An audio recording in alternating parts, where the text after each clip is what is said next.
Akala siguro nila ang buhay namin mga minero ay pasimple-simple lang.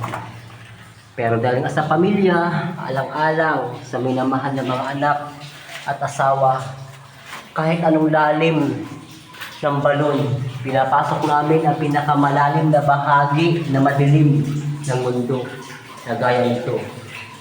Ito ay nasa 70 lampos na o to 80 lampos. Andito kami ngayon mga super bagyo. Itong uri ng batong ito ay tinatawag na mantle crush. Mantle crush, kung alam ng mga geology yan eh. Yung mantle crush na kung tawagin nila. Yung pump namin, kumbaga kahit ayaw ko man gawin, eh, kailangan kong pumasok sa ilalim kasi ganyan talaga kasi trabaho to. Yung exhaust pa namin. Ayan. Solo lang ako kasi nahiba.